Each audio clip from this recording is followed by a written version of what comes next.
give it to Michael. He can make his comments, and then we'll do our presentation. Thank you.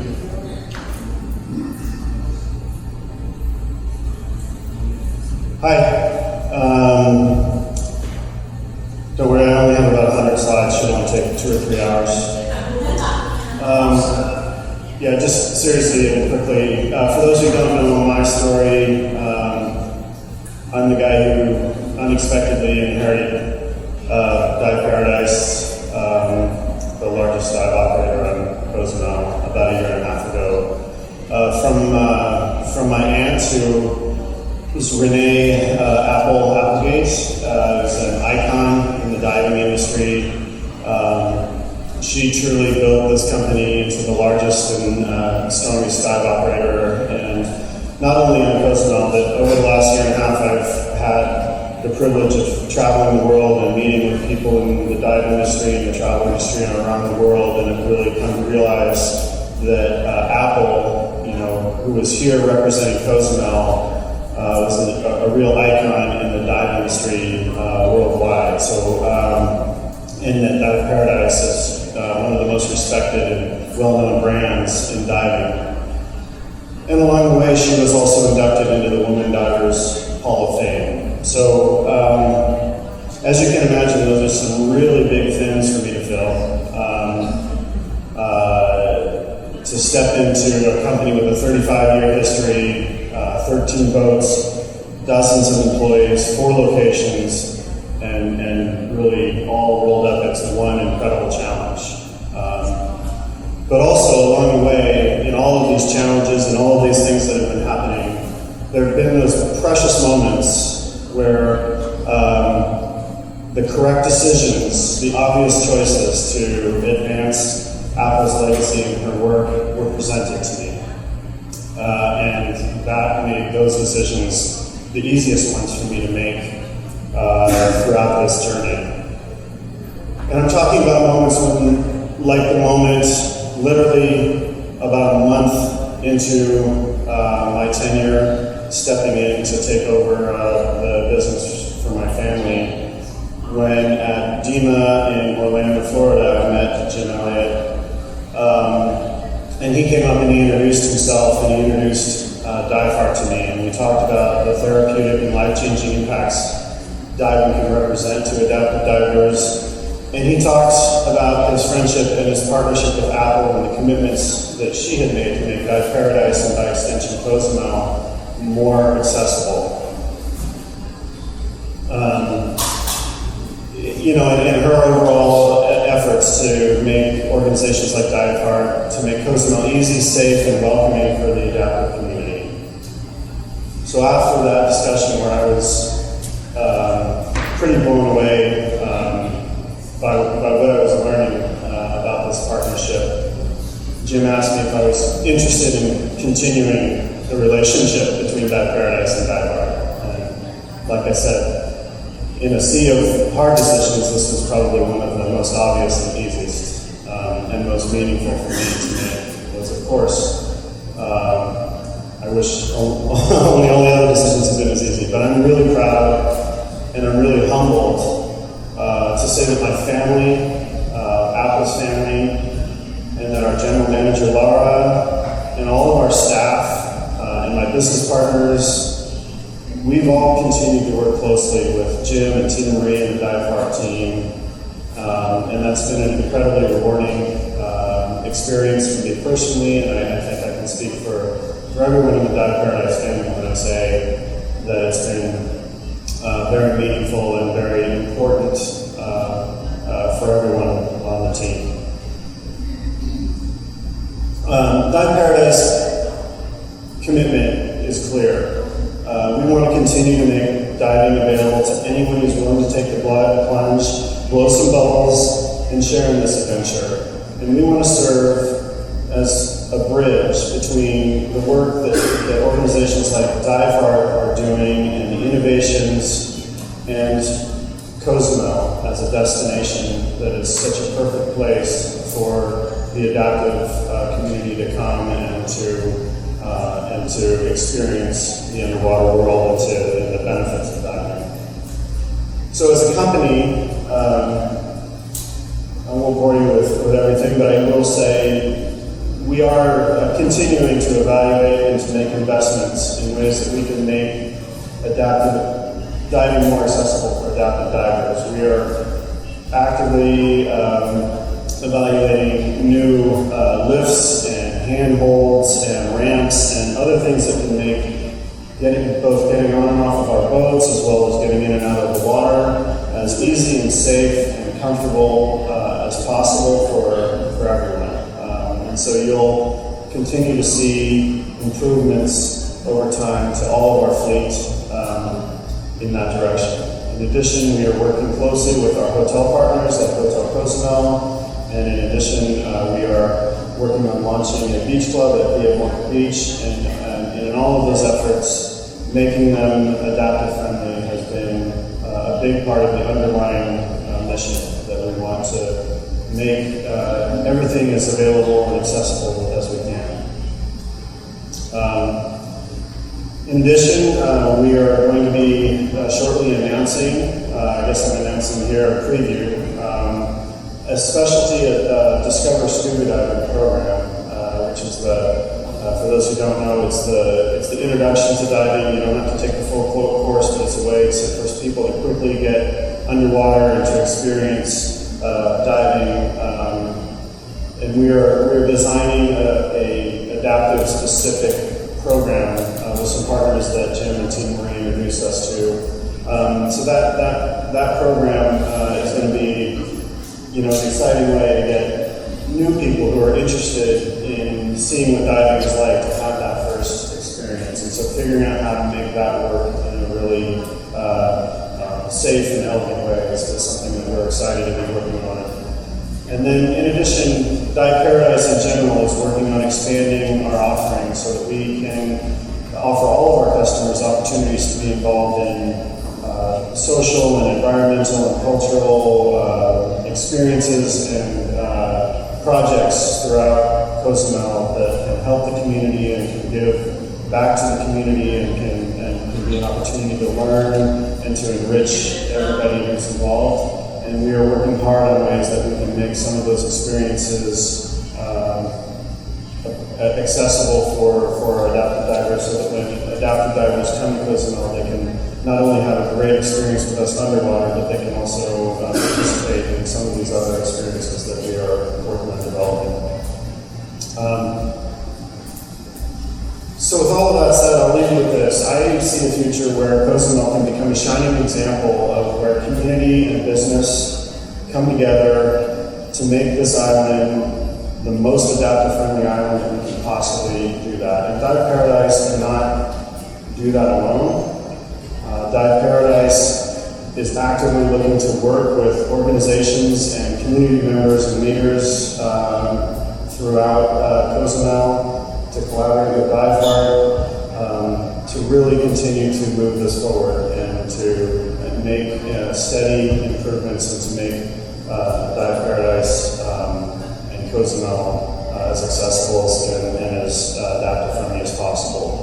And this is one of those opportunities that transcends profit and competition, and it's a very real opportunity to be involved in improving people's lives in a real and measurable way. It's good for the divers, it's good for Cozumel, it's good for business, and it's good for our hearts. And I can think of no other way, no better way to honor my aunt, Apple, than to continue the work that she worked so hard on and that she got so far and to work closely with Diveheart and with all of you on ways that we can continue to advance these initiatives. So thank you all for coming. Thanks for the time. Thanks for letting me have a few minutes. And thank you to Diveheart for the partnership. Thank you, Mike.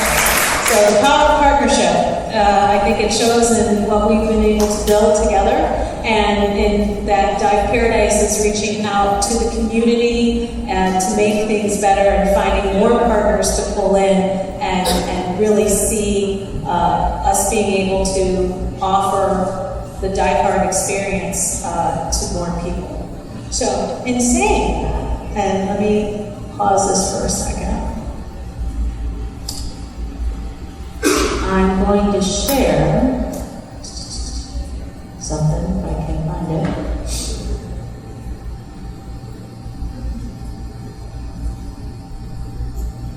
So this is Apple, if you didn't know.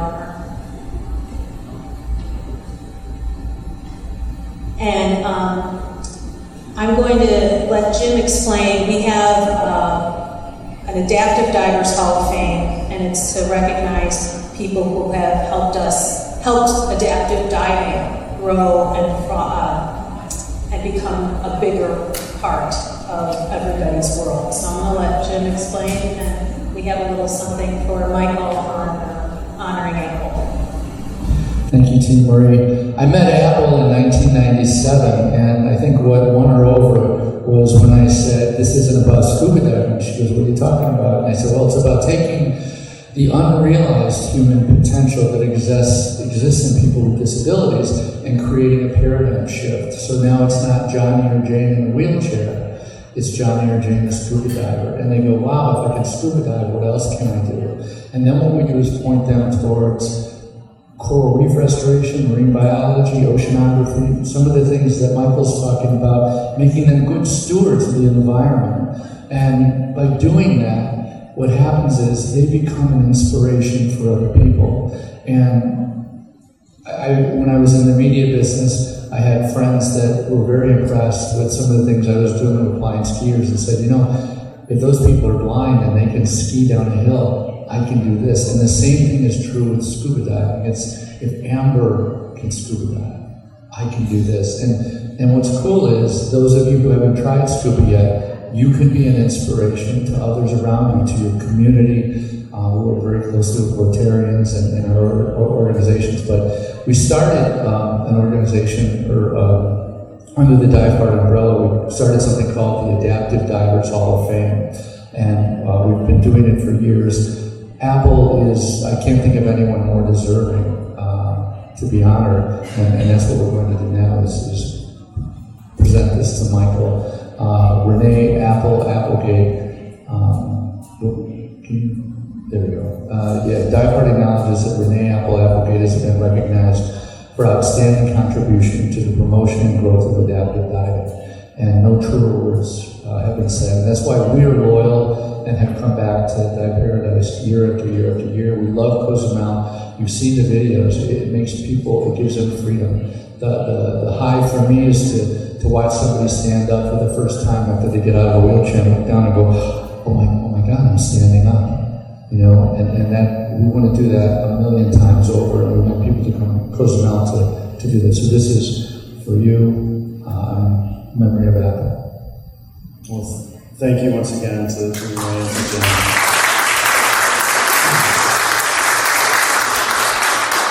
This is, as you can imagine, both a surprise and it's an incredible honor, and it's incredibly humbling. I mean, this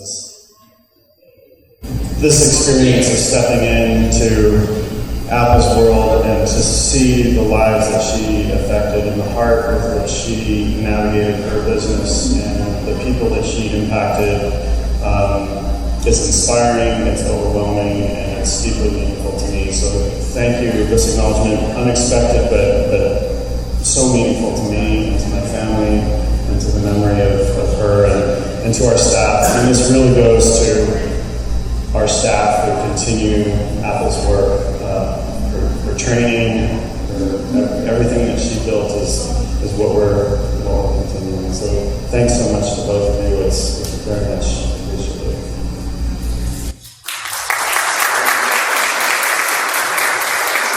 So we're going to share next.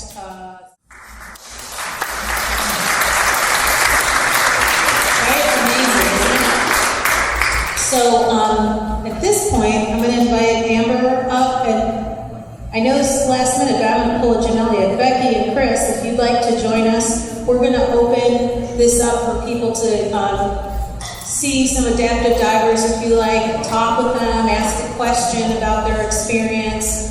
I know Amber's been introduced a couple of times in people's presentations. But then we also have our other divers who've been here all week and been diving with us, and there's a variety of experiences. So this was Chris's first trip, and he's a new adaptive diver, or a new certified diver.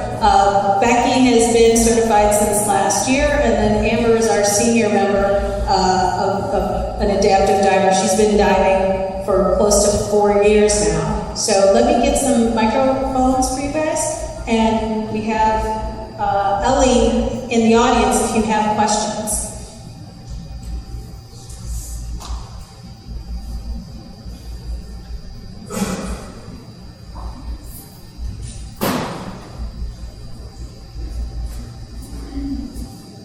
So to kick things off, why don't we, Amber, I'm going to have you go first, since you knew you were talking. And let us know.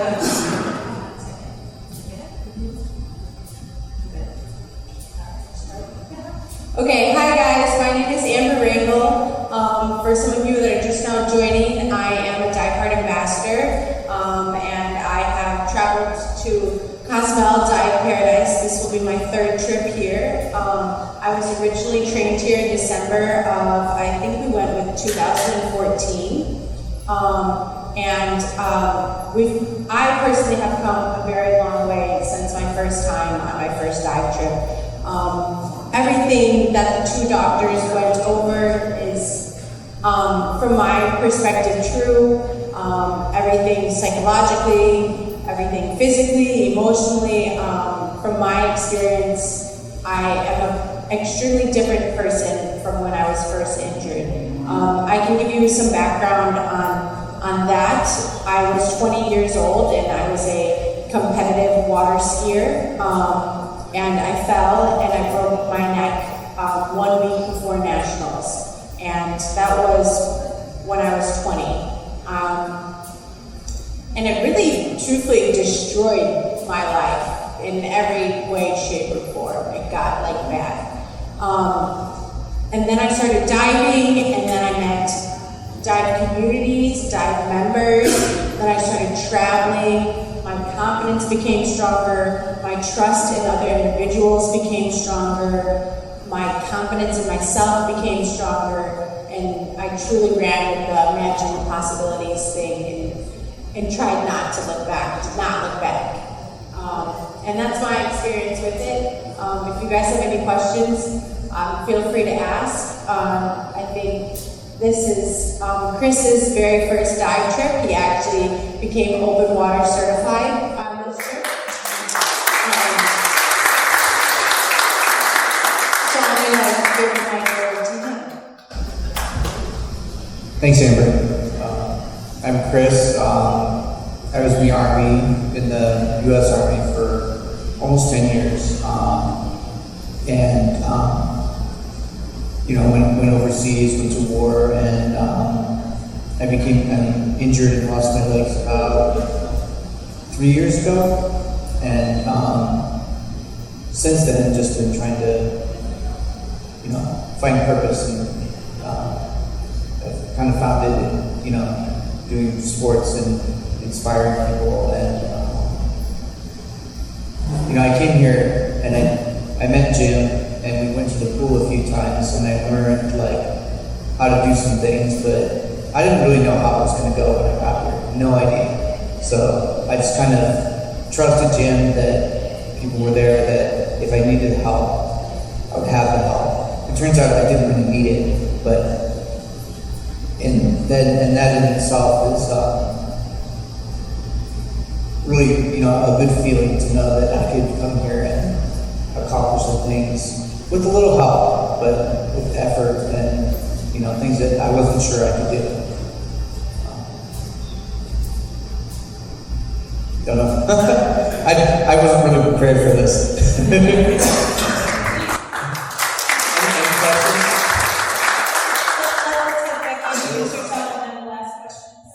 My name is Becky Maggio. I also have a spinal cord injury, like Amber. However, my level of injury is a little bit different, primarily from the waist down.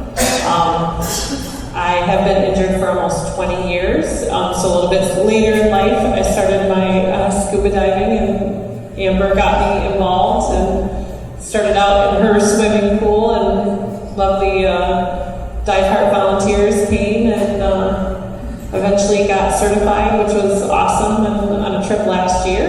I got my open water certification, and I'm excited to be here and the wonderful, beautiful diving, and I can't wait to come back.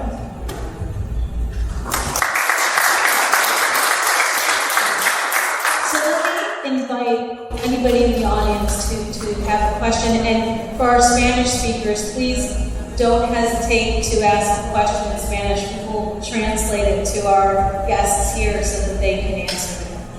So I know we have a lot of young people here who might have some questions and be excited about possibly moving out of God.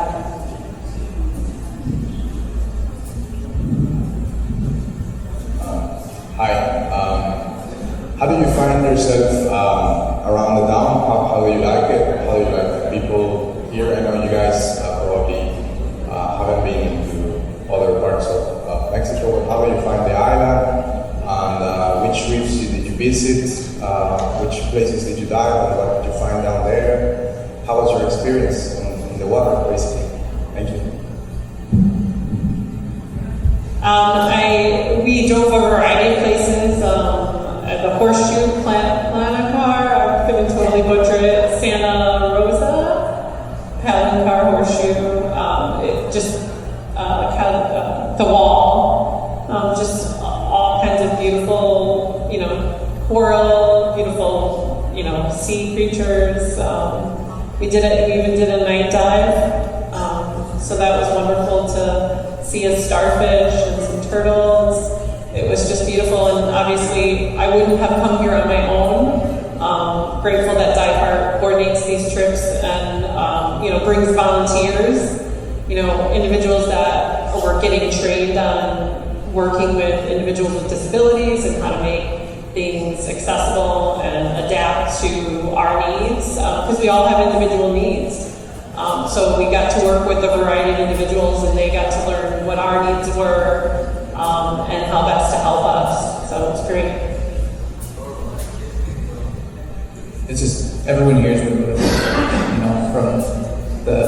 from the guy at the scuba shop who runs over and stops traffic so you can cross the street safely, and just everybody's been super supportive. It's been really nice.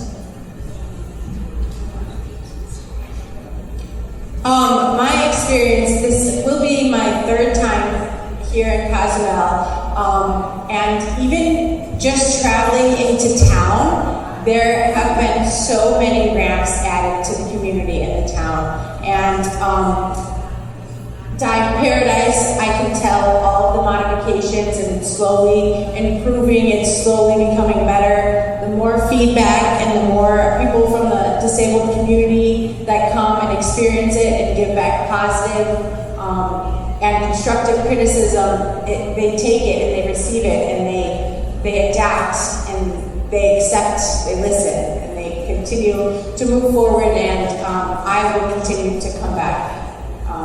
I have a blast. I love the dives. I like the reef. I like the community. I feel very well.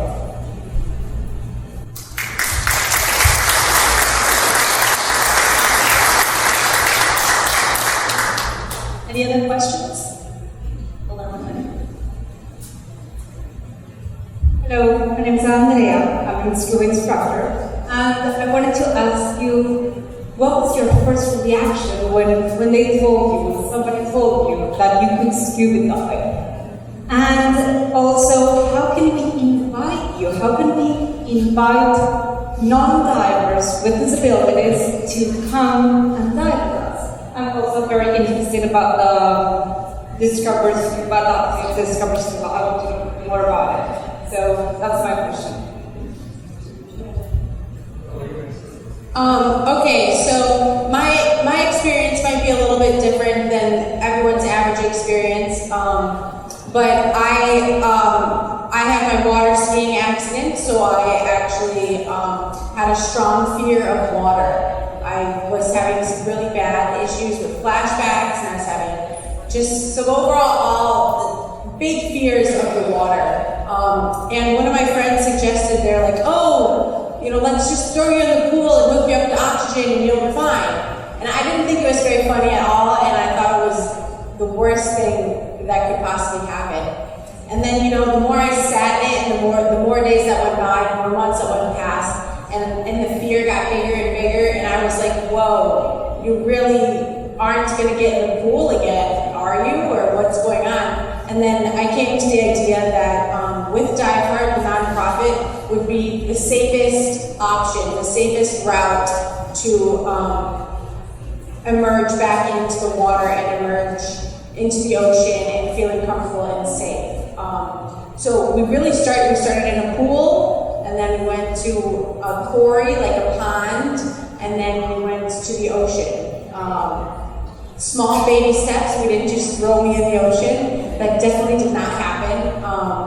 But like in small pool settings, with the 3 people that I felt safest with, we've come very far, and I can say that I've traveled and dove in many parts of the world, and am a strong experienced diver now, even with my disability. And that which I did not ever see happening. So that's my very happy, humbling moment, is peace with the water and being comfortable with who I am. I think for me, I started like adaptive sports with adaptive skiing in the snow, and that was only like 7 or 8 months after my injury. And I didn't really know what was going on, so that was kind of like my trust building process of figuring out how to do things. So I kind of approached things after that. Jim said, I'd like to bring you out to Cozumel. I think you could get certified.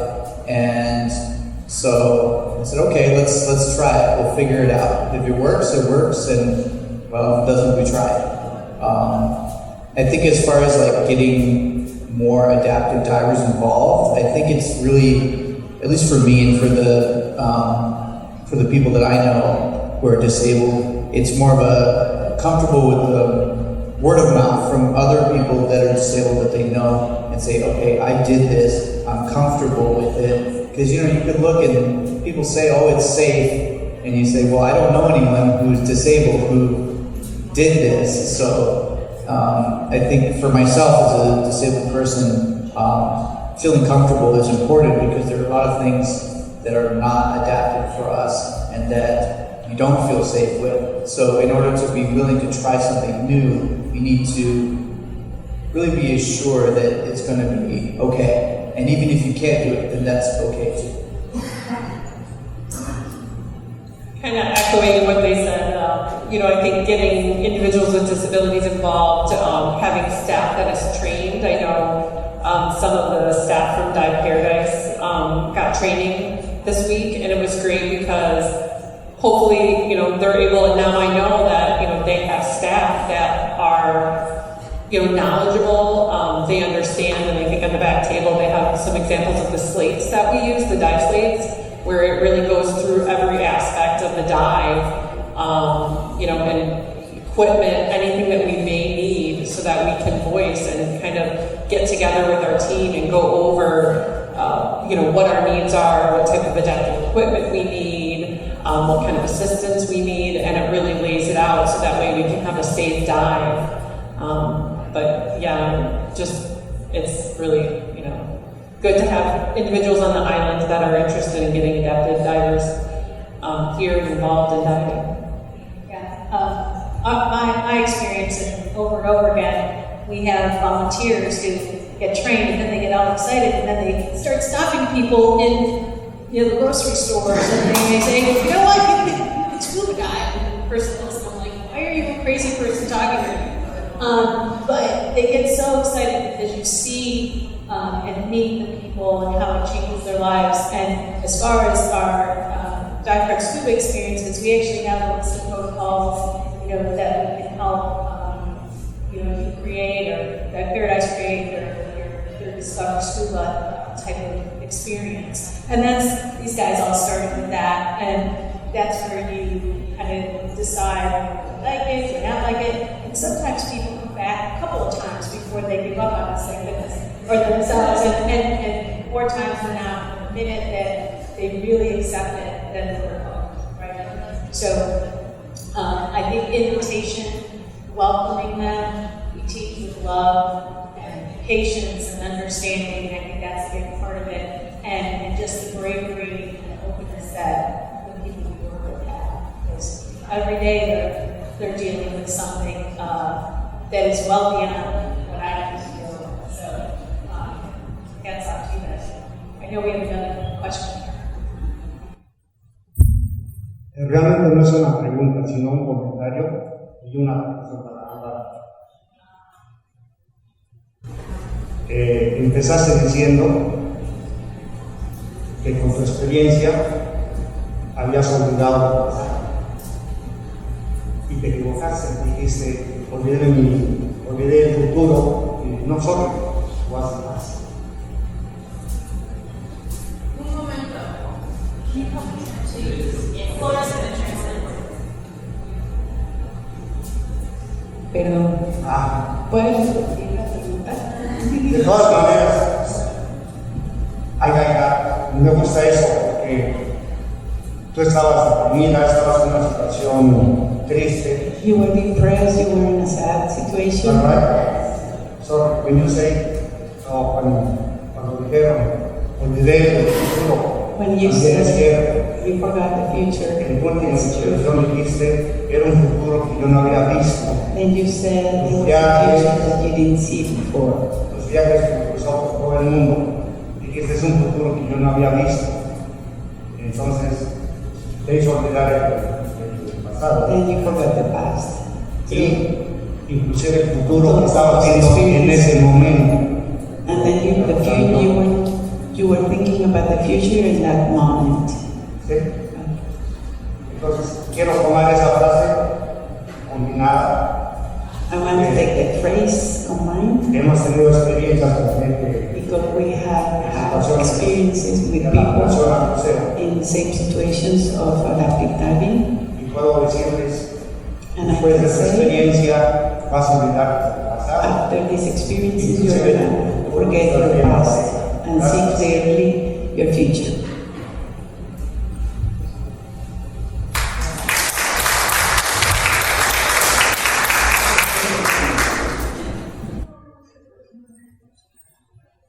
Do you have another question?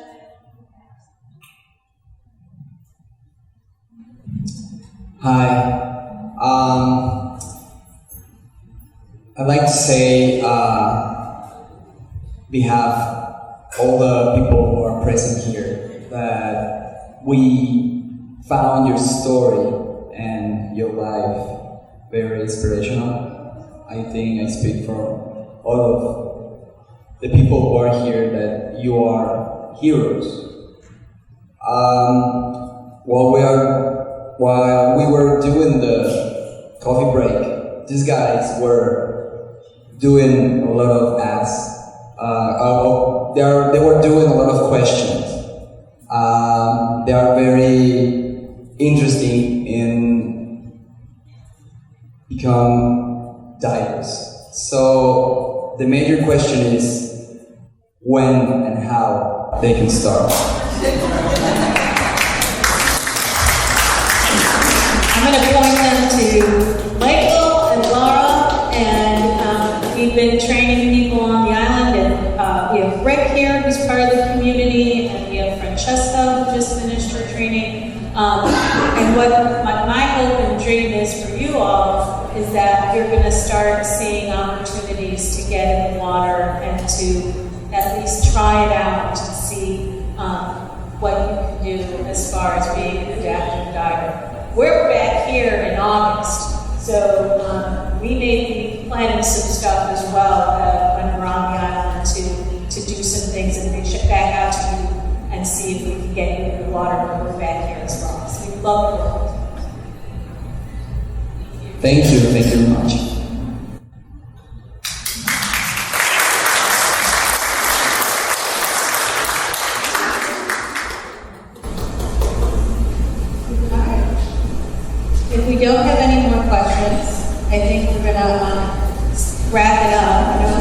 scuba. Do you want to come and say the last few words? Thank you guys. Thank you very much for coming up at the last second.